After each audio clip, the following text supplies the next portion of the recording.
Lifesavers at Warriewood Beach are rigorously preparing for what is sure to be a busy summer on our beaches. They combine both fitness and well-practiced skills to ensure that they can successfully carry out a rescue and keep swimmers safe.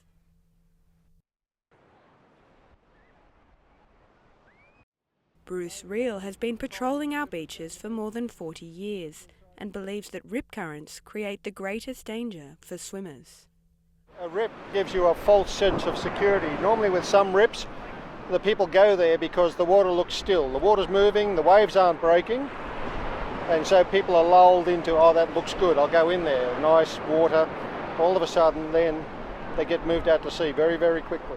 I've had it at this beach where I've gone up and told people to move, that they were in a rip, and they're saying, oh, we're just up to our feet in water, we'll be right. I've turned, I've walked away, and they were 100 metres out within 2 minutes. And that's the danger of what the rip causes, is that sense, really a false sense of security for these people. And that's why families die up on secluded beaches up the coast. They look at these areas and they think, oh, that's nice and safe, and it's not. Dr. Robert Brander is a coastal geomorphologist and senior lecturer in the School of Biological, Earth and Environmental Sciences at the University of New South Wales, and was a lead contributor to a recent study into rip current fatalities. And what we did last summer, really in a short period of time, was we just looked at the available long-term data of confirmed drownings of rip currents. And another paper came out recently that said that the confirmed rip drownings are 21 per year on average. And that's based on a sort of a 10-year data set.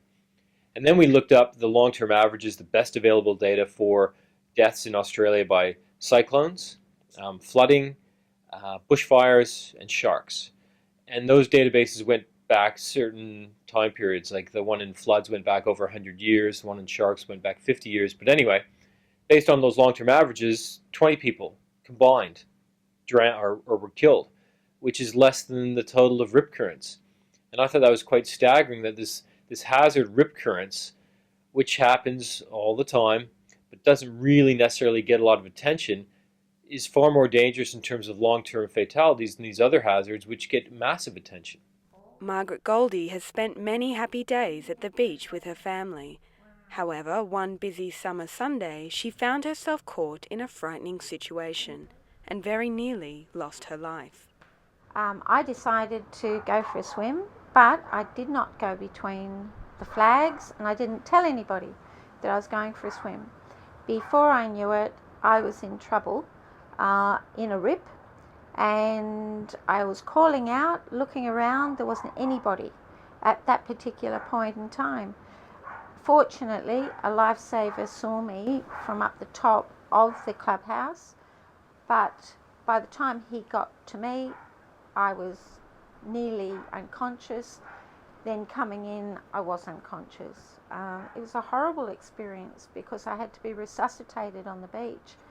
I spent all my life on the beach and I got into trouble. So, there must be more education towards the dangers that can occur on the beach. This need for education is obvious to surf lifesavers such as Bruce.